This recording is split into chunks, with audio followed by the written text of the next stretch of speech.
Hi, I'm Peter J. Ray. Welcome. Today's topic is James Monroe, Part 2, the fifth President of the United States of America.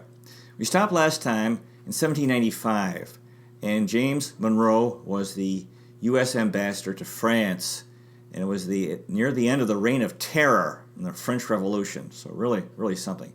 All these people who were being executed in this orgy of violence and murder in France. Very tragic, because the French Revolution had started off people were very hopeful that it would lead to something very positive.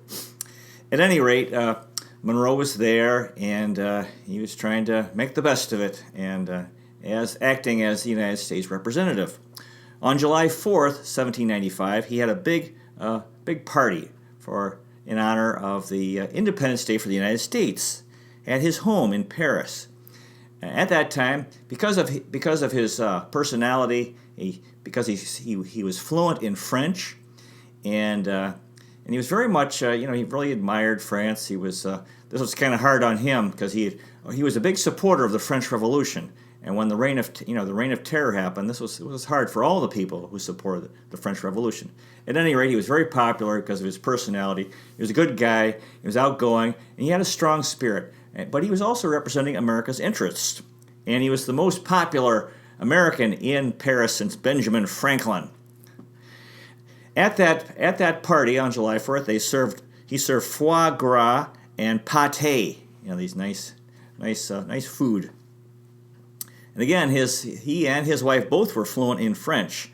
They wound up buying a beautiful home in Paris called La Folie de la Bouille. And he expected that to be the American embassy. They had happy years in this beautiful home. He paid for it. He did. He was really, as they used to say, land rich and cash poor. He paid for it with titles to property that he had in the West, land titles. And he was hoping that it would become the American embassy. And I don't believe it did. And this was contributed to the severe financial problems that he had late in life. In September that year, 1795, he gave Adrienne Lafayette, the wife of Lafayette, whom he had gotten, he and Elizabeth had gotten out of prison and saved her life. And they got her a U.S. passport, which she used to travel to Denmark to live in safety, because it still wasn't safe for her. France still wasn't a safe country, and she needed to get out of the country until France regains political stability. Also, James Monroe saved Thomas Paine, who was in prison. Remember, we talked about him before. He was a great hero of the American Revolution, originally from Great Britain, and then came to the U.S., played a major role in his writing in the Revolution, and then he actually moved to France, joined the French Revolution, was elected to the Assembly. However, he got in trouble because he voted against the execution of King Louis XVI, and for that, you could see they'd become a very lawless country, and he was against the execution of the king. Of course, King Louis XVI's head was cut off. Anyway, Thomas Paine was arrested by Robespierre, and he languished in prison for some time, I believe more than a year, and his health became very poor. Under the influence of James Monroe, Monroe thought, well, this Thomas Paine, got to help this guy because he played such an important role in the American Revolution. So he was able to get him released from prison, and Paine was in very poor health. He ended up living with the Monroes for a year and a half in their home, La Folie, and trying to regain his health. Sadly, unfortunately, Paine had become very bitter, and he blamed George Washington for being in prison, and he started writing public letters that were anti-George Washington. So this was no good, and eventually, Monroe told him, he had to knock it off, and eventually Paine moved out. So that was kind of sad how that turned out. In 1796, the United States signed a treaty with Great Britain called the John Jay Treaty, negotiated by John Jay, and this was very poorly received in France. The French thought that the Americans were siding with Great Britain, and they actually weren't. They were just they had to deal with Great Britain, and the British didn't even give up on the impressment issue. Anyway, there was a growing political conflict in the United States between Federalists and Republicans, later renamed the Democratic Party, and because of this conflict between Great Britain and France, and the political conflict because Thomas Jefferson and James Madison were in the opposing party of President Washington, and Monroe was basically in the opposition party, but he'd been appointed by George Washington, and as a result of this political troubles, he was recalled. President Washington ordered him to come home, and he was replaced as American ambassador to France. He was a victim of politics. These things happen. So the family arrived in Philadelphia in June of 1797 after 3 years in France. And by this time, John Adams had been newly inaugurated as the second American president. And around this time, James Monroe almost had a duel with Alexander Hamilton.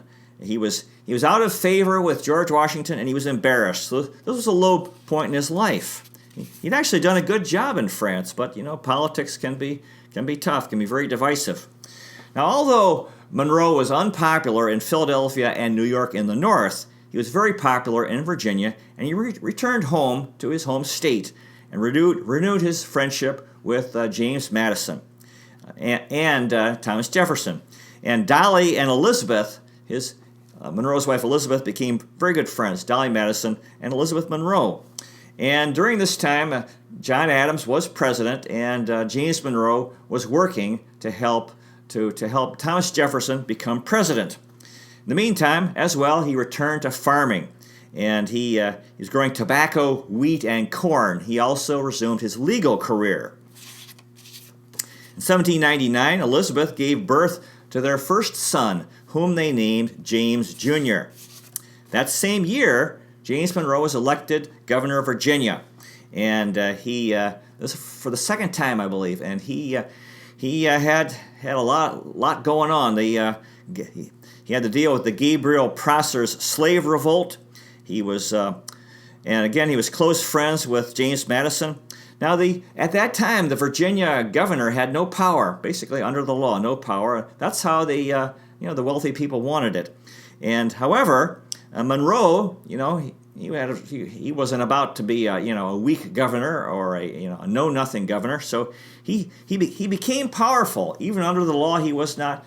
The governors didn't have power, but he became powerful through public speaking, and he promoted his agenda. He gave speeches, and he shamed the Virginia legislature into doing these things, which were very good.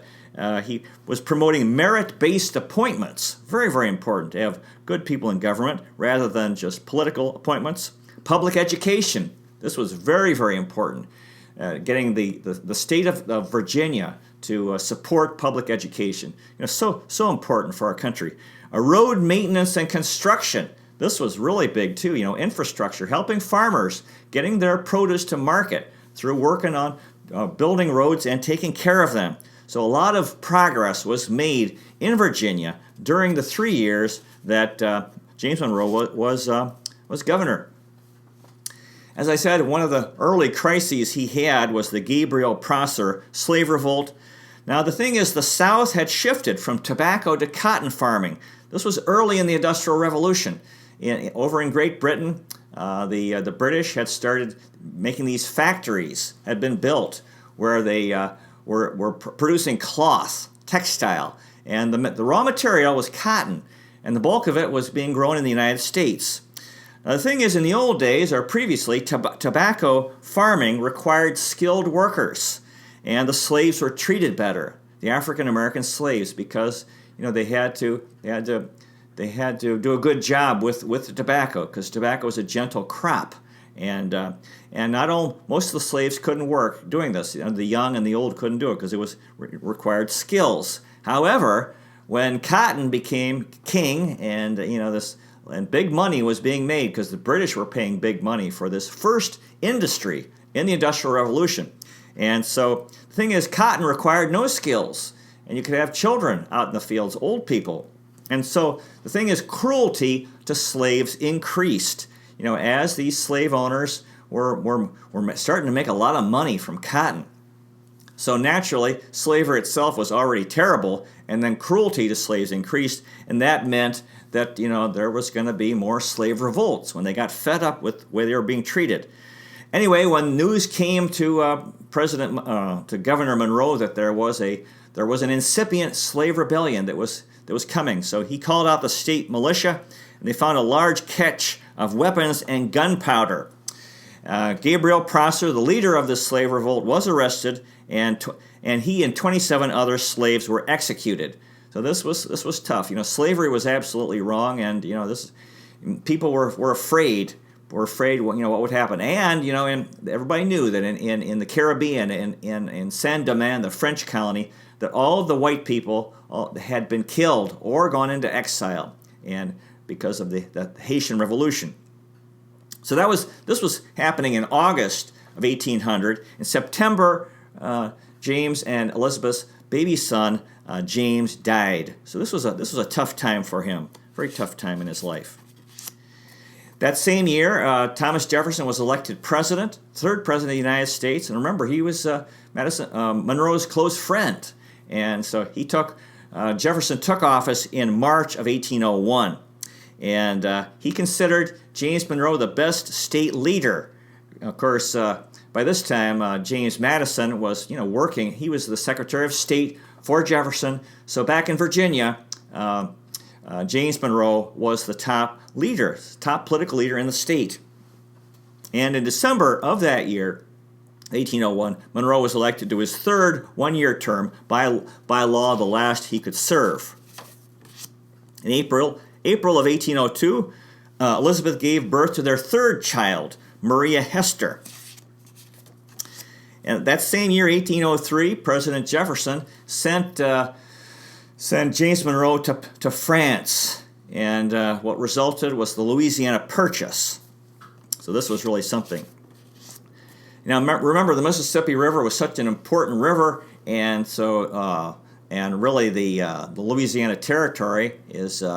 The river goes right through it, and New Orleans is at the port that controls the Mississippi River, and it's the main city in Louisiana. So there was news that Spain would sell Louisiana and Florida to France. Apparently that had already been done, but people didn't know it. So people were always concerned about the Mississippi and New Orleans. So President Jefferson sent James Monroe to France.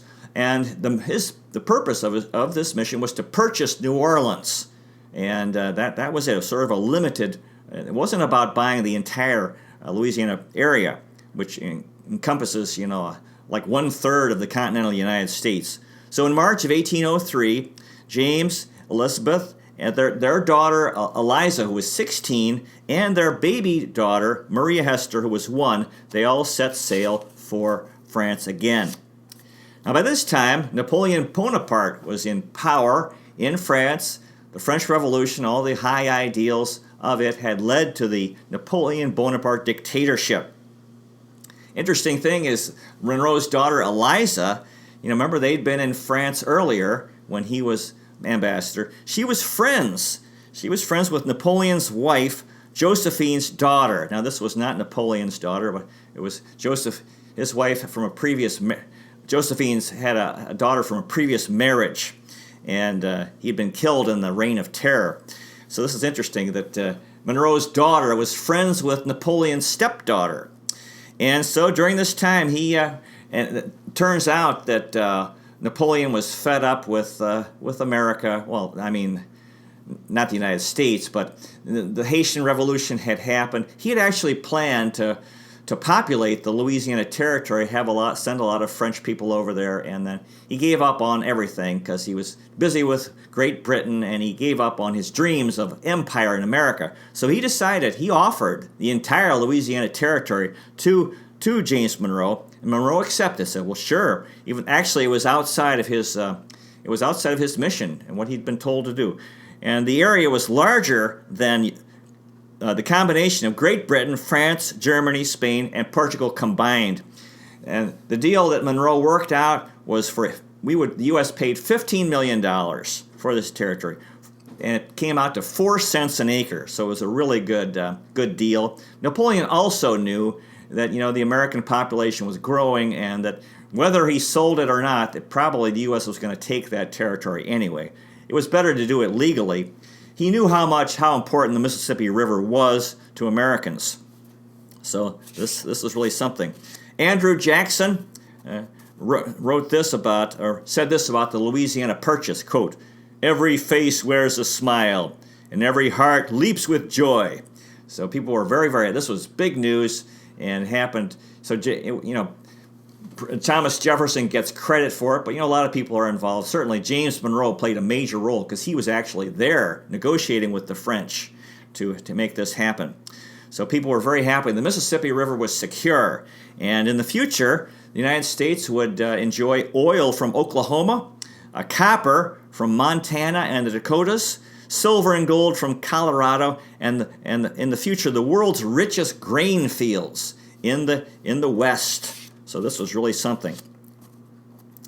While he was still in France, President Jefferson appointed him ambassador to Great Britain, and so in 1803. So the family, James, Elizabeth, and their 2 daughters, sailed from Calais across the English Channel to Great Britain. And his mission was to work on the impressment issue. The British had been kidnapping Americans. This was terrible, to man the British Navy, because they treated the sailors so terribly that these guys would desert, and nobody wanted to join the British Navy because they were so cruel, and so these guys would desert, and because in the American Merchant Marine they were paid more and flogged less often. So anyway, this was terrible when the British were stopping American ships and kidnapping Americans.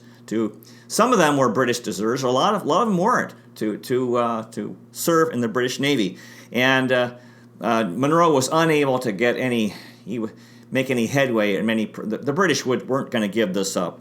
And initially he was treated very well in Great Britain. However, during the time that Monroe was there, President Jefferson had really upset the British ambassador in Washington by wearing lousy clothes in their meeting and slippers with no heels. So this British ambassador felt this was an insult to Great Britain. And so when the news came to Great Britain, after that, Monroe started being treated poorly with hostility. So it was tough. It was tough for him.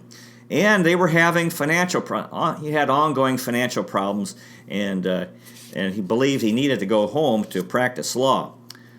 However, in 1804, Monroe and Elizabeth ended up attending the coronation in Paris, France. They traveled back to France. The coronation of Napoleon Bonaparte as Emperor Napoleon I. So the French were back with another monarchy. It started with the French Revolution, and now you had King Louis the 16th, who had been overthrown, and now you had a new Emperor Napoleon. And Napoleon, it took place at Notre Dame Cathedral in Paris. Such a cool church, from Hunchback of Notre Dame, Victor Hugo's book.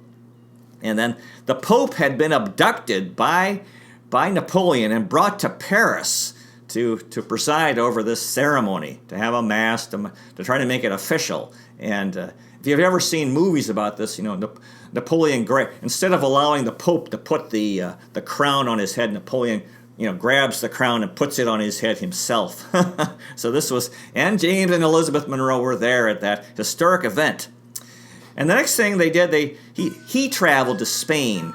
Now he went alone. They thought it would be too hard for his wife and daughters to go. So he went alone, and he was negotiating with the Spanish about what they called the Floridas.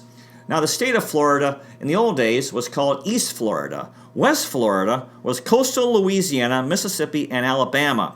And the United States, had made the Louisiana Purchase, and then they were hoping or trying to tell the Spanish, that this should be American territory, or even purchase it from them. And he didn't make any progress purchasing West Florida.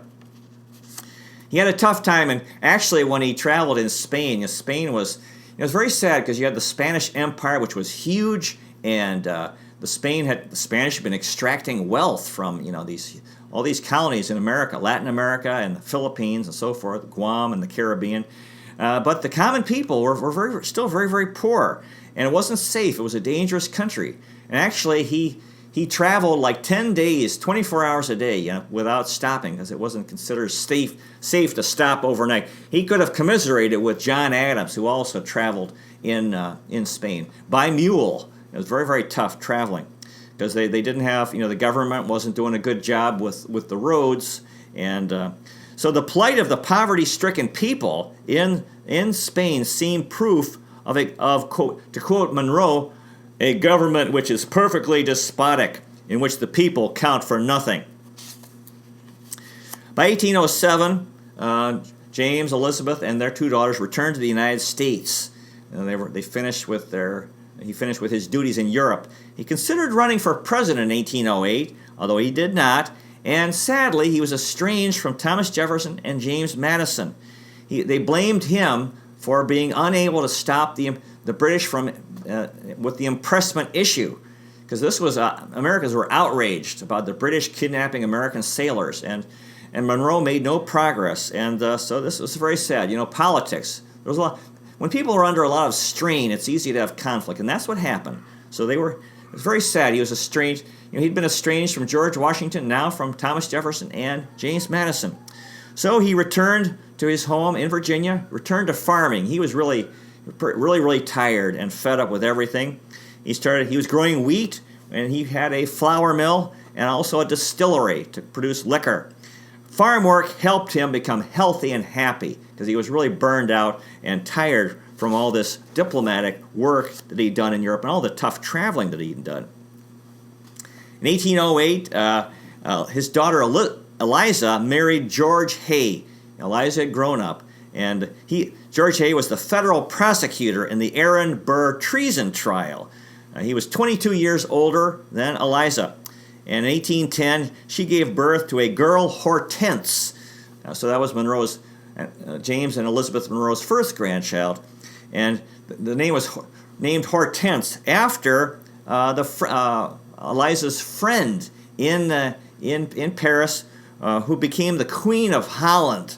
So she had some interesting. Eliza had made some interesting connections. She was friends with the Queen of Holland and the stepdaughter of Napoleon. In 1808, James Madison was elected 4th President of the United States, but still they were not reconciled. In 1811, James Monroe was elected Governor of Virginia, and however he served only a short time. Now during these years, he was home farming, trying to build his health back. But in the meantime, President Madison was having all kinds of problems, and he needed James Monroe because he was a good man, and he needed help. President Madison needed help because he had there were incompetent guys in his government who were political appointments. As president, you're under a lot of pressure to appoint certain guys from certain states or for political reasons, because you have to do it. And then turns out they can't do the job, and you're in trouble as president. So he communicated with James Monroe, said, "Man, I need your help." So Monroe came to Washington. The U.S. was in financial trouble. Washington City, the streets were unpaved and muddy. And Madison hoped that Monroe could help. He was appointed Secretary of State. And President Madison was hoping James Monroe could stop the French and British attacks on American ships. Yeah, tough situation. That ongoing war between Great Britain and France, and then the U.S. was trading with both countries, and then so both countries were stopping American ships from bringing stuff to the other country, the enemy country, and as a result, we had this huge problem: ships being seized and these sailors being arrested. So anyway, as new Secretary of State, President James Monroe confronted the French ambassador. He said American patience was exhausted, and we were determined to be respected. So the French response was to release the majority of American ships which had been seized, and resume limited trade with the United States. So this is interesting because Monroe was very pro-France, but he was a good guy, but he could be tough. He says, "Man, you guys got to stop doing this stuff. You have to." all these American ships that had been seized. So he was very successful in this situation. Sadly, his wife Elizabeth was having health problems which plagued her for the rest of her life. She had rheumatoid arthritis, and the new dance craze in the United States was the waltz. Very interesting. That same year in 1811, William Henry Harrison and the Indiana militia fought American Indians at Tippecanoe, Indiana. The British had been encouraging Indians to attack Americans in the West, and Americans were getting fed up with British abuses. Henry Clay was among the congressional leaders calling for a war with Great Britain, and James Monroe agreed. Yeah, that Battle of Tippecanoe, that was an important battle because, Tecumseh wasn't there, but this was a part of the it was the Shawnee Indians, and they were trying to organize an Indian confederation to stop American expansion. And actually, they attacked. William Henry Harrison came to negotiate with them, to talk with them, because they'd been making raids on American settlers and stealing horses.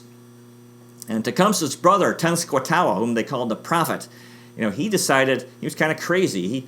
He ordered an attack on the Americans in the middle of the night. And the Indians were defeated, and so this led to a weakening of Tecumseh's confederation and his plans. So this is where William Henry Harrison became famous as a great Indian fighter and helping to create safety for American settlers in the West. In June of 1812, President Madison declared war on Great Britain. The War of 1812 started, and there were a number of good reasons for a war. The impressment and the British kidnapping of American sailors. American ports had been blockaded, American ships seized, and the British were encouraging American Indians to attack Americans in the West. They even were paying them. American Indians were paid for American scalps. This was terrible, really awful. The problem is that, so we had good reasons to go to war. However, we weren't ready for war. We really didn't have a strong national army. We had these state militias, which weren't so good, and then in New England and New York were completely against the war. They were still mad about the embargo that President Jefferson had started, which hurt them so much financially. And the Connecticut, Massachusetts governors refused to provide the militia for the war. So we started a war for good reasons, but there were real problems in fighting the war because we didn't have a good army, and then a major part of the country wouldn't help at all. General William Hull was scared of a British threat to use Indians, surrendered Detroit without a shot fired. This was early in the war. And the thing is that the Indians were fighting on the British side. Now, before he surrendered, he'd gotten a letter from the British demanding that he surrendered. And the letter said this, quote, "It is far from my intention to join a war of extermination, but you must be aware that the numerous body of Indians who have attached themselves to my troops will be beyond control the moment the contest commences." The American Indians had attacked Fort Dearborn, which became today is known as Chicago, and massacred the inhabitants there. So one of the reason General Hull surrendered, because the American Indians had different ideas about war. They didn't take prisoners. They would kill everybody. Take no prisoners. So this is why this General Hull got scared. And not only did they kill all prisoners, but they would kill them slowly and painfully, because this was the Indian way. All the Indians did this. Well, it appears we're out of time. Thank you so much for watching. I really, really appreciate it. God bless you. I hope you find a good history book to read, and I'll see you next time.